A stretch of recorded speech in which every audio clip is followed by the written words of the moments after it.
Hello everyone guys, welcome back to YouTube channel knowledge Krida. विद्यार्थी मित्रांनो, 10वीचा आज तुमचा जॉमेट्रीचा पेपर झालेला आहे.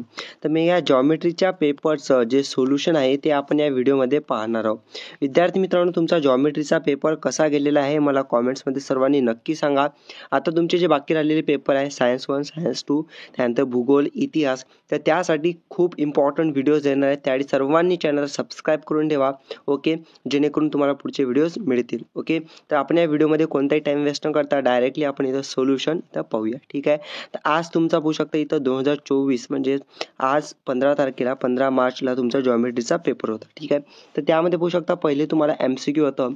तर पहिलं MCQ तुम्हाला होतं ते म्हणजेच की out of the dates which below which date constitutes a Pythagoras triplet. Okay, याचा आन्सर होतं ए 15, 8, 17. ठीक आहे, हे याचा आन्सर होतं.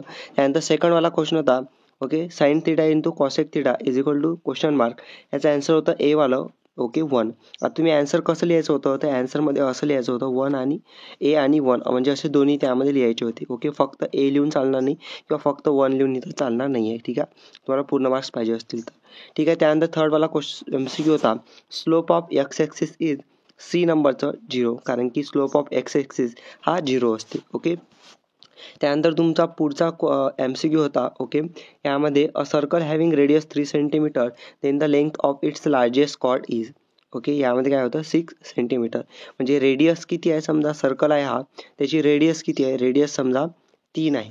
मग आता त्याची जे लार्जेस्ट कॉर्ड असणार आहे, मग लार्जेस्ट कॉर्ड म्हणजे नेमकं काय असणार आहे, लार्जेस्ट कॉर्ड म्हणजे त्याचं जे डायमीटर असेल होय ना, तर ते लार्जेस्ट कॉर्ड असणार आहे. म्हणजे इथं 3 + 3 ओके, म्हणजेच हे ॲड होणार आणि इथं काय होणार 6. तुमचं जे कॉर्ड आहे लार्जेस्ट कॉर्ड असणार हे इथं असणार आहे 6 सेंटीमीटर. ठीक आहे, त्यानंतर बी नंबरचं होतं तुम्हाला. बी नंबरमध्ये पाहू शकता तुम्हाला इथं आन्सर होतं फर्स्ट याचं, ते म्हणजेच की 4:9 हा रेशिओ होता. ठीक आहे, तुम्ही या चेक करून घ्या. आणि महत्त्वाचं म्हणजे एक तुम्हाला अजून सांगायचं आहे, तुम्ही जे 10वीचे पेपर देणार आहेत त्यामध्ये तुम्हाला ग्रेस मार्क्स मिळणार आहेत. तर ग्रेस मार्क्स कोणत्या कोणत्या विद्यार्थ्यांना मिळणार आहे, तर त्याचा मी स्पेशल व्हिडिओ बनवलेला आहे. तर तो व्हिडिओ तुम्ही पहा.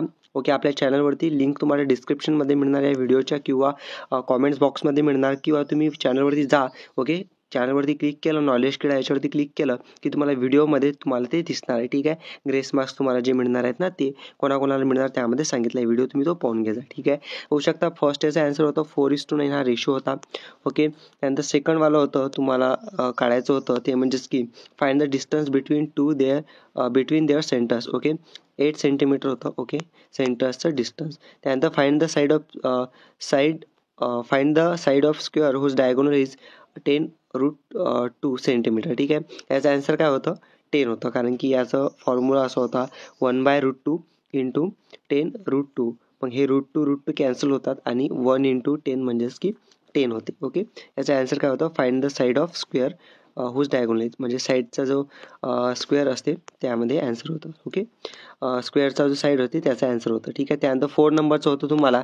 यामध्ये angle made by the line with the positive direction of X axis is 45 degree, find the slope of the line.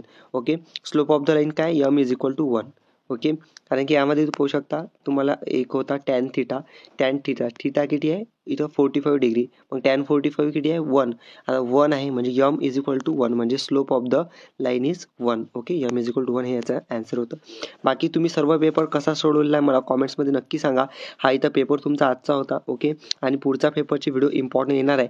Okay, तर त्याआधी चॅनल सर्वांनी सबस्क्राईब करून ठेवा आणि ग्रेस मार्क्सवाला व्हिडिओ तुम्हाला इथं दिसत असेल त्याच्यावरती क्लिक करून पहा किंवा डिस्क्रिप्शनमध्ये मिळणार आहे. थँक्यू.